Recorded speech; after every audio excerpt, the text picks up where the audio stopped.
Thanks everyone for joining us. Just make sure you're in the right room. We're going to be talking about the Northup Connector, which is a project that Amy and I both worked on. So thanks for joining us today. I'd love, just before we even get into introductions, to get a sense of who's in the room. So maybe if everyone could just raise your hand, and there might be no hands, but if you've heard of what the East Trail is, have any idea? Oh, okay, more hands than I expected, cool. Lovely. And then maybe, is there anyone in the room who's based primarily in King County or on the east side of Lake Washington? Okay, cool, great. That helps with how much I need to explain the different geographic areas. So, great, yeah, thanks for joining. Well, maybe we should start with introductions. My name's Colin, so I work with East Trail Partners, which is a nonprofit group that's supporting the development of the East Trail. And I'm going to talk more about the trail in a minute here, but Colin and I'm our Community Collaborations Manager. I'm Yami Ho with Parametrics, and I'm an engineer, and I was helping Israel Partners and also on behalf of King County to really put this on the ground, doing the design and construction. So we're going to be talking about a lot of different things in this presentation, but I think the big theme takeaway is about partnership, and in particular, leveraging public-private partnership to bring a trail project to fruition. And so what we're talking about is a relatively small segment of trail. We do have this cool aerial footage that we thought we'd kick it off with. This was an awesome drone volunteer who took the footage of this trail. So we're going to be talking about this little trail connector bridge that connects the East Trail, which is down there in the valley, with Northup Way, which is part of the 520 trail connection in King County. Oops, I'll just keep playing. Yeah, so I'm going to talk a little bit more about the kind of trail project and the partnerships, and then Yami's going to talk more about kind of the design and delivery approach. So we'll start just doing a little bit of grounding. What is the East Trail? So the East Trail is a 42-mile, when it's completed, it will be a 42-mile rail trail conversion project in East King County and southern Snohomish County in the future. And it's really a critical spine in our regional trail system. So I don't actually know how grounding this map here is, but on the behind the legend there, that's Seattle. So we're looking at the east side of Lake Washington there. When it's complete, it's going to run all the way from Renton up into Snohomish County to the town of Snohomish, and it also has a spur going into Redmond. You can see it's kind of a phased project, so the green is what's open currently with a couple future projects coming. It's a pretty complex project. It's owned by 7 different entities.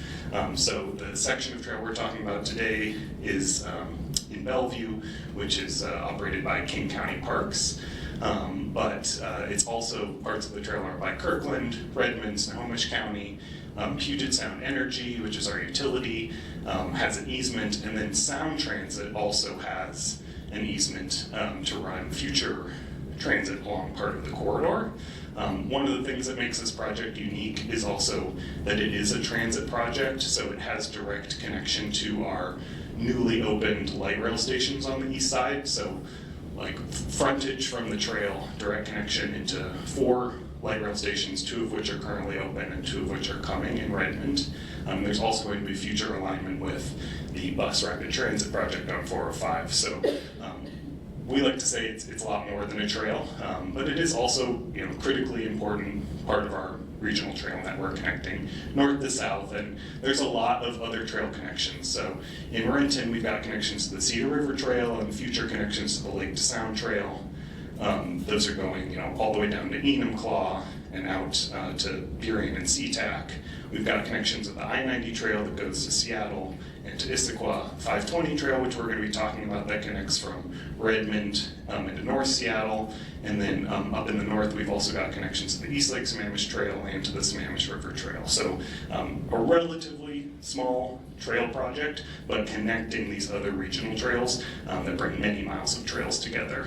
And one of the things that's unique about our project is that it is suburban and urban trails in sections, especially in Bellevue. That's our densest area. It also serves more tourism area up in Woodinville in our wine country, and then we have a lot of major employment centers either on or very close to the trail. So our trail runs right through the center of the Google campus in Kirkland, goes by Amazon facilities, connects to the 520 trail where Microsoft is, and then obviously also connecting across the lake there into the denser population area in Seattle. So a lot going on in different segments of the trail, and that's kind of what we're going to be talking about today. So the Northup Way connector is this beautiful green bridge that I guess I shouldn't call it a bridge, but it's a kind of bridge. Yes.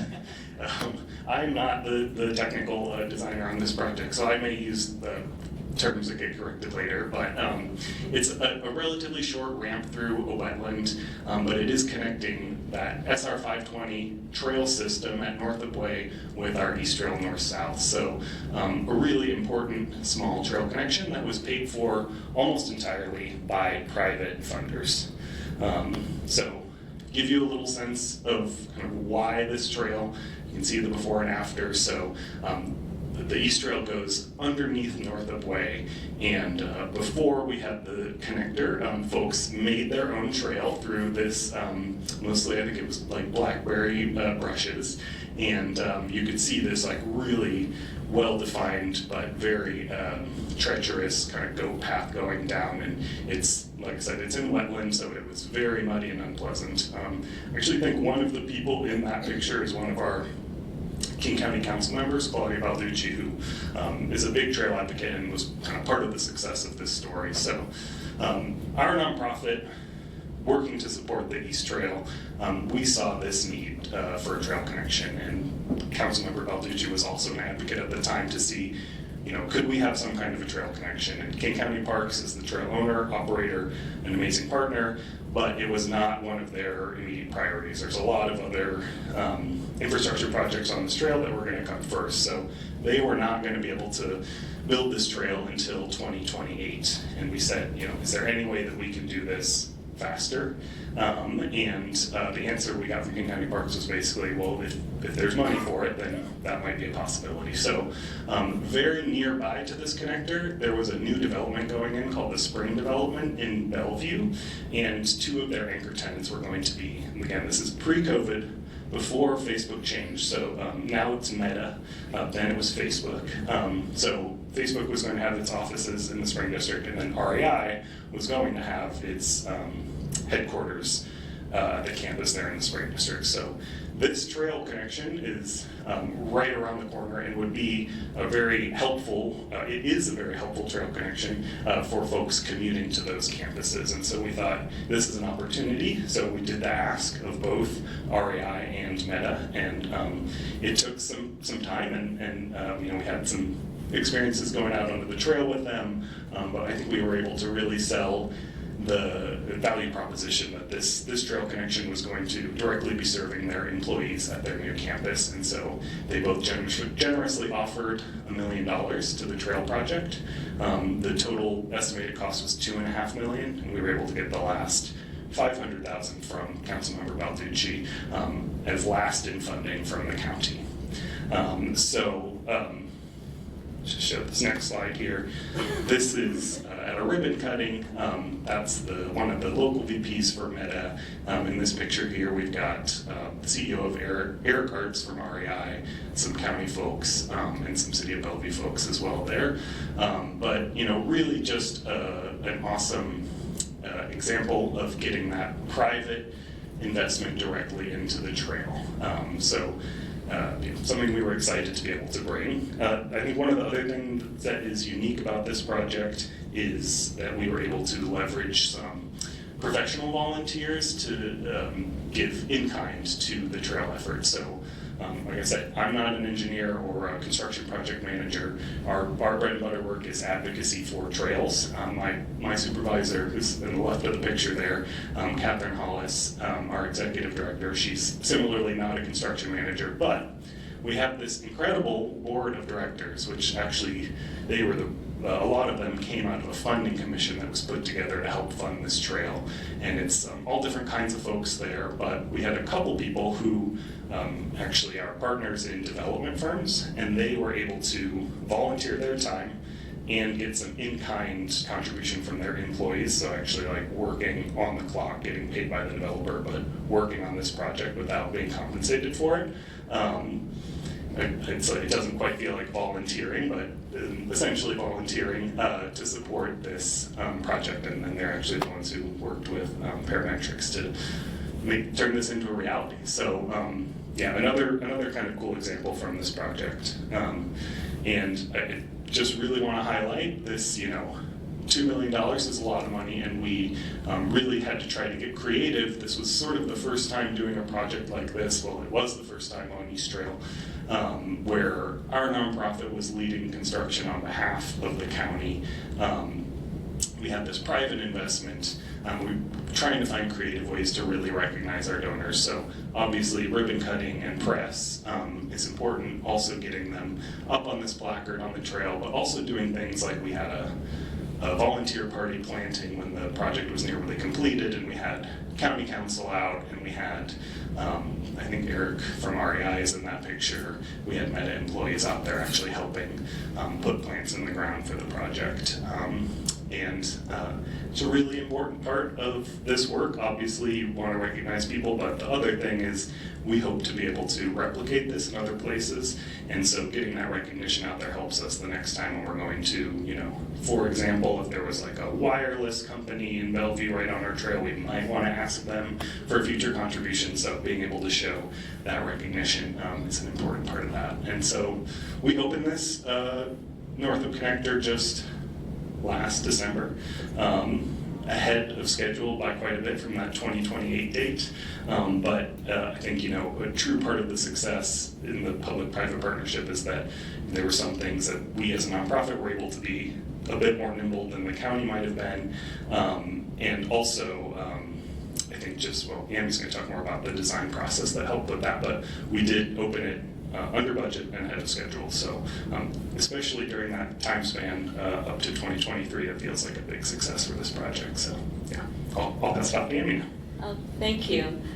I'm Yami Ho with Parametrics, and building trail, designing it's my bread and butter for the last 2 decades. And I do a lot of projects with King County Parks. I remember like 6 or 7 years ago that I was helping King County Parks to put some preliminary study on this particular connector trail.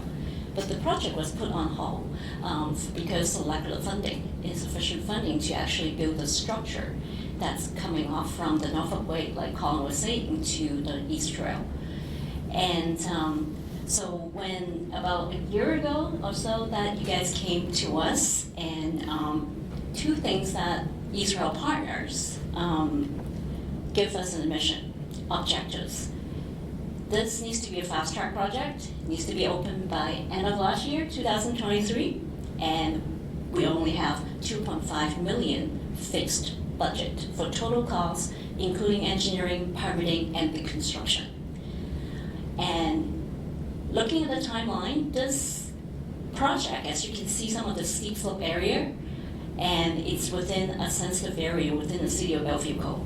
And bottom of the berm also passing or traversing a very small wetland. We're traversing 2 types of critical areas. The permit itself, it's already going to take about 6 or 9 months alone, let alone the construction. And that's just when we come together with the board members and also our construction manager in Parametrics to think about what would be the alternative project delivery approach that could help to meet the objectives schedule-wise and also have more certainty on the cost, because this is a funding, because the nature of the funding, having the private owners and also part of the county funds, it has to be fixed. This is also all the money they have to build, or this is not going to have a project. So we thought about implementing, when you heard about design build or alternative delivery project delivery approach, a lot of time people think of a big freeway project. And this is the first time that we're implementing as a company to really use this alternative delivery, project delivery approach to bring the contractor on board very early. I'll explain more with a slide later on. To do first, meet the schedule. Second, to meet the fixed budget criteria. And probably explain a little bit more about, we have 12 months to do the permitting, design, and about 6 months for the construction. In order to really meet that, we need to do, we were proposing to use the alternatives delivery approach, which we will bring, unlike the traditional design bid build, that we will take the time to finish the drawings and permitting before we get a cost from a contractor. And using this delivery, alternative delivery approach, that we would be able to bring in a contractor to work hand in hand with us on our design and getting some creative solution and how they want to mentor us as a designer to be more cost effective. For example, some of the things that we're building pin piles for this structure, and given that we brought in our contractor after our preliminary design, and they gave us a lot of input on if we were able to change this grade of the type of the steel and the size of it and the decking that you're going to use, you're going to just save this much. Because when we put out their preliminary drawings to the contractor, and the first quote that they come back before all the permitting were done, and it was at least 25 to 30% more than the 2.5 million total cost we have. And it was good that we found out very early in the process, in the permitting, that we were able to kind of resurrect and come up with value engineering and also approaches. How do we bring this structure down to the cost, to the bottom line that the funding allows us to do? Along the way, we look at different steel supplier and different type of pin piles or even decking to really come down with the price.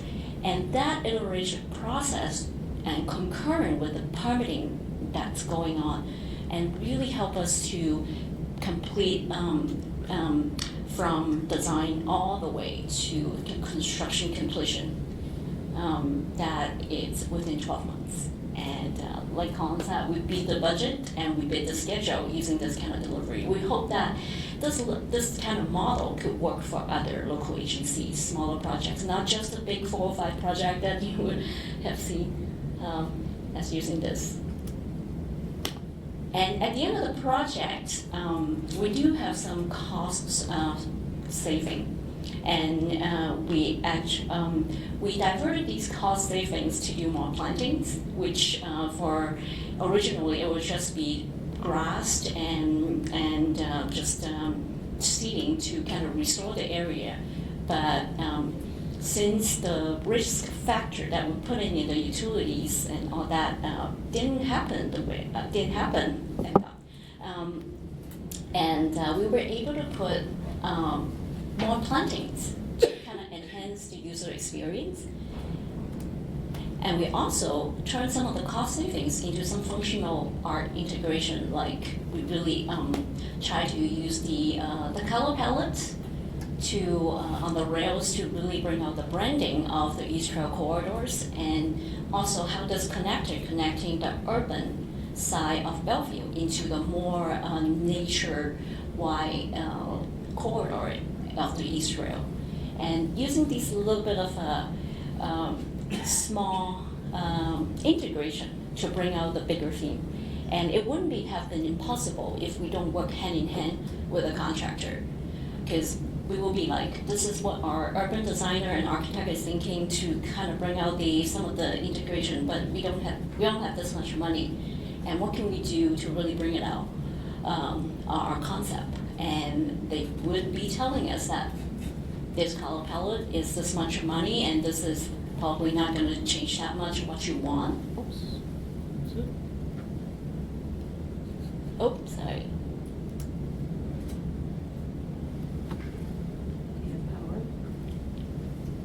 think the power is. The laptop is working fine, but I don't know what happened.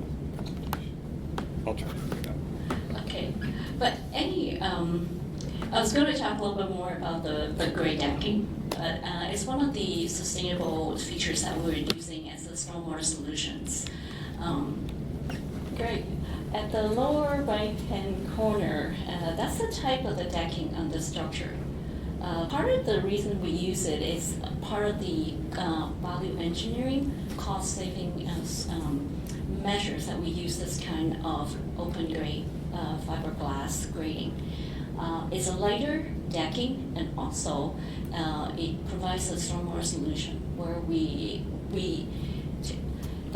depends on jurisdiction, but it's mostly, they would consider that as an impervious area over the wetland and also other non-vegetated land.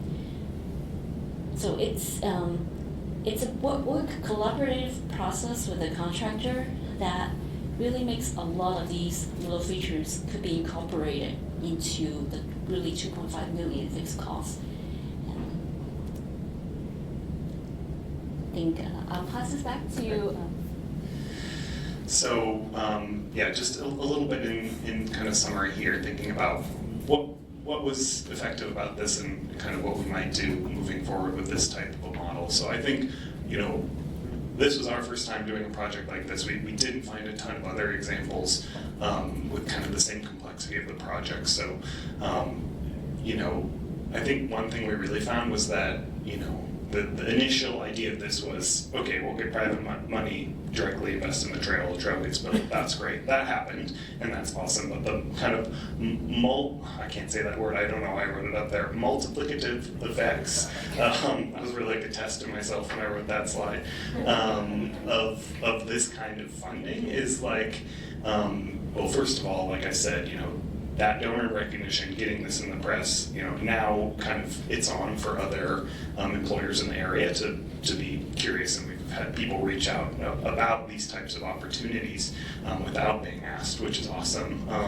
But even just what Yami was saying about kind of the design process as well, like the color and the coating on the surface and everything, these were kind of experimental. Well, not experimental, but new things that feel different from a lot of the rest of the trail network, and we're really hopeful that this can potentially, be an example to other projects as well, and then just really having so many more opportunities for the funders who got involved to feel excited, and the ribbon cutting for this project was really building energy, and I think even on our board of directors as a nonprofit who got to be involved, like. They were donating and volunteering their time, and at the end of the project, all of them were like, let's do it again, when can we do this? This was a favorite project of ours, which is really exciting, and we're starting to think about how we could potentially do this in other segments of the trail, but also thinking about this as a model on a smaller scale as well. So thinking about, and I know I presented about this project before and get the question, okay, great, but what if my trail network that I work on is not in Bellevue, where there's all these really wealthy tech businesses that we were able to leverage for this project. But thinking about this model on a smaller scale too, and even thinking about it as a form of community engagement, where you're potentially thinking about who are the property owners near our trail, what's the kind of value we can sell to them in the trail, and then at the end of this project, not just that you got money from them and you built the trail, but now they are kind of bought into the trail and are advocates in their own way.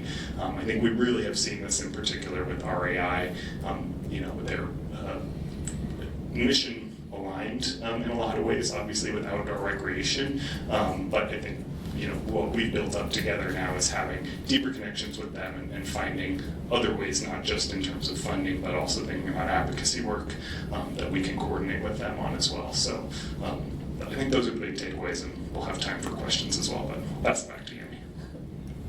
I have a little bit of takeaways as the doer of the project, how implementing that.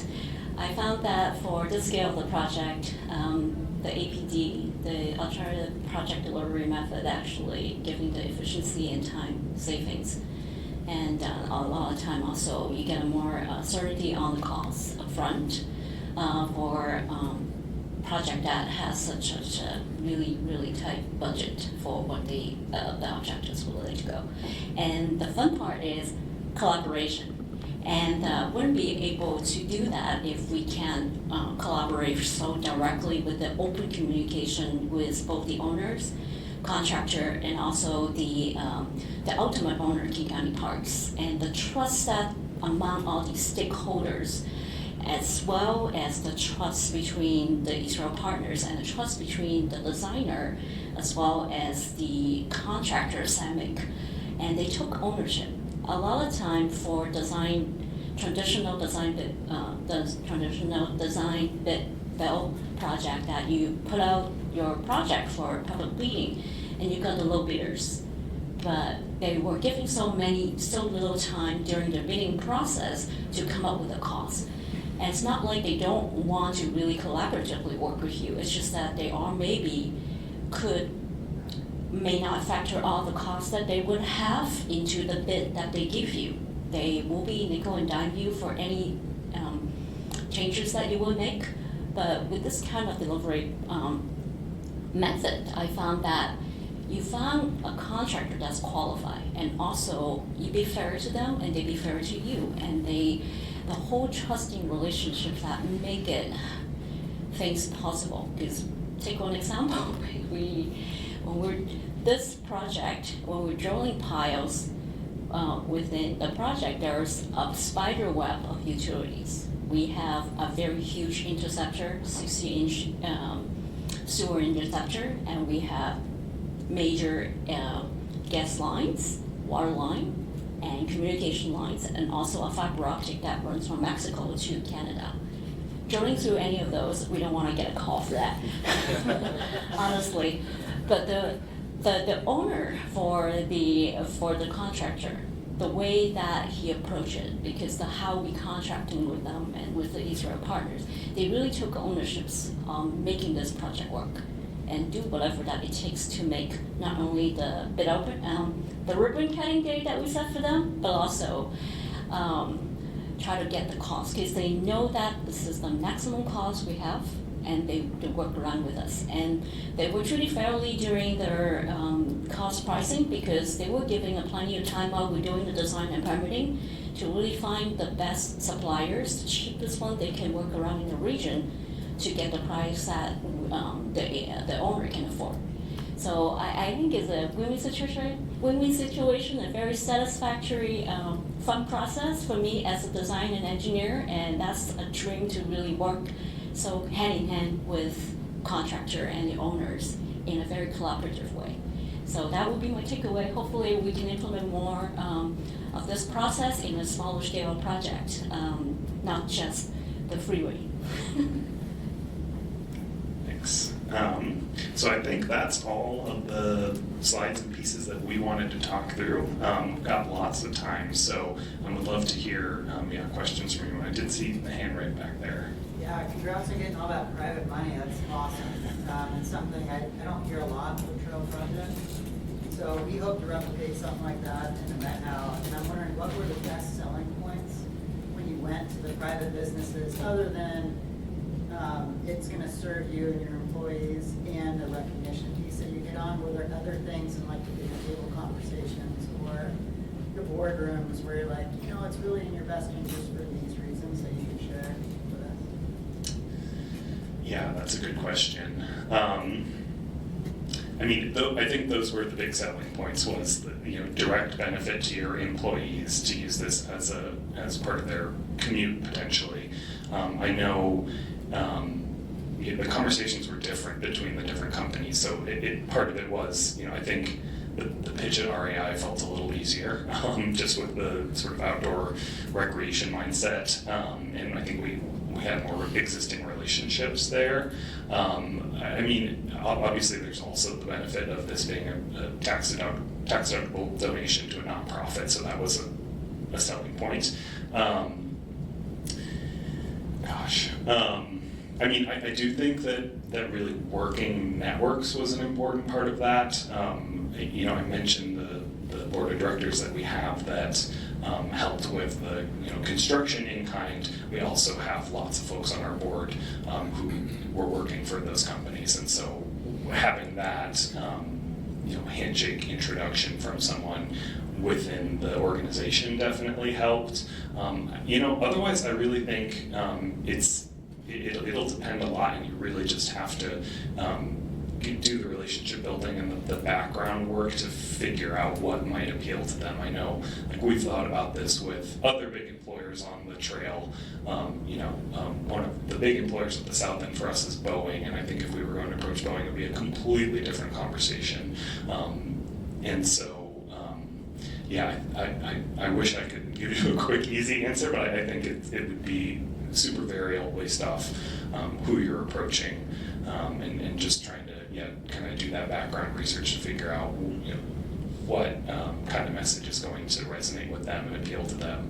I'm imagining for other trail networks that maybe have more of a recreation focus, doing those community events I think helps a lot too. So even if it's thinking about that, just having people out for trail work parties and things like that to just build up the enthusiasm makes the ask easier. But I think that's about the best I can say. I think I saw a hand over here. So it's probably a question for Yen. When you do the design build like this and you're telling them what the maximum cost can be, let's say you get more than one contractor bidding on it, do you still select the lowest bidder or most qualified bidder, and how did you determine that? That's a good question. I didn't spend a lot of time on how we select this contractor. And we still go through a rigorous process to go through to reach out at least 11 contractors and letting them know that there is this project and here is the preliminary plan, and request proposal, letter of proposal, and to see if any of these 11 qualified contractors that we either worked with before or King County Parks have trust, and also referral from others. We know their histories and we know that they have done some job. So we kind of shortlisted this 11 contractors and sent out the letter of interest. And we came back with about 4 proposals that they are interested in this job and they're available to do so, and each one of them submitted the guaranteed maximum price, and also their other administrative costs. So we looked at that as one part, and we also looked at their qualification and their history and their references, and to see to make sure that they are really that kind of contractor who does this kind of work before we truly select them. So it's a mix and match. Wouldn't say if they are the lowest one, we'll choose them, but we also want to work with someone who does a good job and has a good history, because in this process, it's just not the price that would drive, unlike the low bidder. I mean, when you're bidding openly, you just, it's very hard to disqualify a low bidder if you're in the construction. So for the public bidding process has less the flexibility to choose the really qualified one because the low bidding process. But in this one, you can choose. You would have more flexibility to choose the right one who takes ownership and that you are treating them fairly, and they also do a good job for you to meet your objectives for the owner. Yeah. But if you have federal state fund, I think we are trying to work through some of the nuance internally and how we can help our clients to use this method for some of the other funding sources. In this case, because of the private funding sources, in the most part, that we have a little bit more flexibility to implement that, to deliver the project this way. So given all the salutary benefits of alternative project delivery, why is it alternative? Why isn't this the standard? And is it always preclude the public, if it's a public project, does that preclude using ADP? Yeah. Good question. This is a term that I think the construction world has been using, because maybe it's different from the traditional one that many projects are using to go through design. One where it takes more time and there's cost overruns and it's a difficult. I wouldn't say that for one? sure. That process? Yeah, I mean, indeed, public projects also using, I've seen municipalities have used this alternative project delivery method to implement their project, because some of the benefits, there's a pros and cons, of course, for every method. But I'm hearing more smaller municipalities even want to use this for sidewalk projects. They're considering how that could be done, because with the inflation and everything going on right now, knowing your price before you open the bid, and then you go back and redesign, and that's a time consuming, and time means money. Yeah. Hope that answered your question. I did not discover that term of alternative. Well, what are some of the cons then of the APD process? I wish I've heard from my colleagues that there are some bad experience when they are not having enough wide pools of contractor they select from. Yeah. And in this delivery, kind of project delivery method, open communication, it's very important. And the trust that you need to build between these parties and owner. And I wish I can speak more, because I'm not the expert on this. This is also my very first project using this. I've been doing this for decades, but always use a traditional design bid build. I'm very excited to use this method. I see the benefits of it. Yeah. Kind of just springboarding off the other two questions, I feel like it's a little unclear, like how you even have the legal wiggle room to not do the public bidding process. Like, is that, obviously it varies depending on municipality and public agencies, and that's the answer. But like, my impression with some public entities is that if you're hitting the dollar threshold for a capital project, it will go out to public bid. So are you able to clarify that? Like, how did you even have the option to not go through the standard public bid process for King County? Is that because of the nonprofit involvement? Were you delegating authority from King County? How did you all take the lead? Do you want to? You can, yeah, sure. Yes, it's because we're a nonprofit. So we manage the project on behalf of King County. And I did not draft those documents with that arrangement, so I couldn't answer technical legal questions. But yes, us being a nonprofit group that was taking the money directly from REI and Meta and then contracting directly with parametrics allowed us a lot more flexibility in that process. There was also, I know, a lot of challenges and headaches in trying to work through how that arrangement would work, and there have been times where, the question gets raised, King County's probably wouldn't have written us a $2.5 million check to do it. It's because we were bringing the private funding that it was sort of a unique opportunity. I shouldn't say probably, they definitely wouldn't do that. Yeah, I don't know, Yami, if you'd add anything about that. I don't know the nuance of the legal terms, but I know that for washout projects, they use this kind of delivery. So there are guidelines, and we are following that guidelines to when we're selecting our contractors, documenting all these selection process. So, but the agreement nuance, I really don't dig into those, unfortunately. The other thing I'll say is that one of our board members is also a lawyer who has a lot of experience with rail banking, and it really helps to have that on your board of directors. So if you're a nonprofit and don't already have a lawyer who's willing to give a lot of his time to help with these types of projects. We wouldn't have been able to do this without him. Any other questions? Yes, Do sir. you have any idea what would have happened if we were to run out of money? What would have happened if we'd run out of money? Contractor couldn't deliver because of some circumstances that might have developed? I don't want to think about that.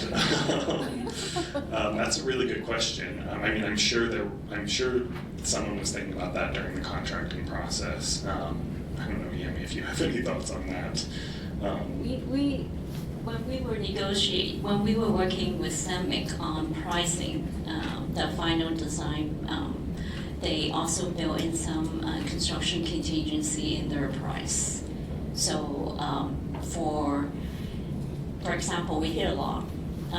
That is when we're driving piles. So we have a little bit of wiggle room. But on what we could do for during construction to kind of accommodate those unanticipated changes. But because of the pricing include a guaranteed maximum price, that contingency already included. At the end of the day, they did not use those because we didn't hit any major utilities like I was talking about. So that's why we were able to do some of the optional features that I was showing you that we weren't, it was a wish list on the owner's side and the donor's side, but it wasn't included in the contract until we got to the certainty that we're not hitting anything underground. Then we diverted that money to actually do those really nice feature things. Were those already planned bid alternates, like that extra work? Because we're using this project delivery, we kind of have an idea what we want to do, but it wasn't included in the contract price because we don't want to use up the contingency for the real functional elements. But when that contingency within their price didn't get used, they just change order it using that contingency. Just one more question about the private money. It probably didn't come with just like a check that they handed you, and they're like, good luck, see you later. It probably came with some like control maybe or downsides. Like, how involved were they in the contracting process and the planning process? And like, are there any words of advice for someone who's going to probably go after that? Like, be careful about this or that, or you know what I'm trying to get. Yeah, I'd love to connect with you after because I'll put you in touch with my boss who did a bit more of that kind of negotiation. I was going to add, before you asked that question, that I think one of the other things which is has the potential to be a drawback and also in some cases can be a benefit, that yes, there was expectations laid out as part of receiving that money, and one of those was related to timeline. So there was another external pressure to make sure that this happened on time.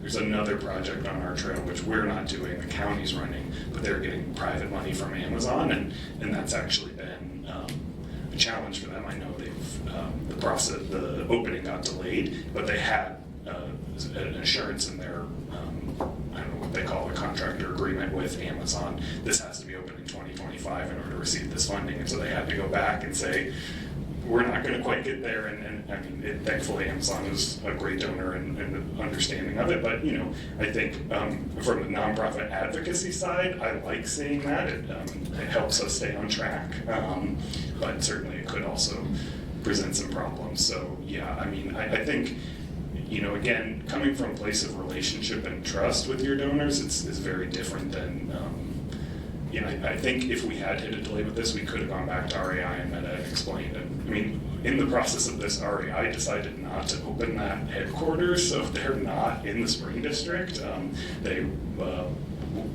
COVID happened and remote work and everything kind of changed. So lots of things can change throughout the process, but kind of building that relationship, keeping it going, which as a nonprofit partner you want anyway. I mean, that's the other thing I don't think I really mentioned, but we're a staff of 2 when this project started. We were a staff of 1.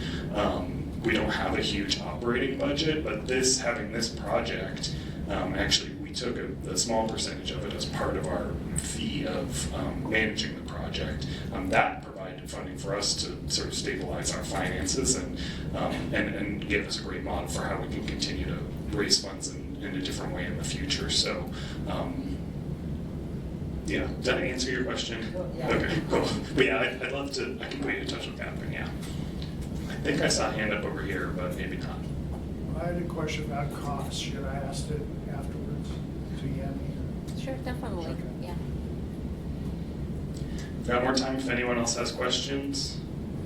This is maybe more of a comment, but I think it's great to involve the contractor in this process. And I work for Washington Trails Association, so we have primarily volunteers doing the work. And so when a land manager comes and is like, "Can you build this?" and they show me a blueprint, I'm like, contractor can build that, but you're not, don't have the skills. But if I'm involved in the design process, I can say like, well, our volunteers are good at this piece, and we can do this, and if we change that, we can do it. And so I've had projects where I've had the opportunity to help them with that design piece. It's made it a lot easier to tailor it to what we're good at. Awesome, yeah. Yeah, I mean, I've gotten a lot of feedback on this trail. The surface, like I said, it's not in other parts of the regional trail system, and it's really great. It's like for biking in the wet weather in particular, it's a lot less. You don't have as many traction issues on it. So and that all kind of came out of this sort of alternative process. So yeah. Any other questions? Otherwise, I'm happy to close here, and Yami and I can stick around for anyone who wants to ask us something. All right. Well, thanks everyone for coming out.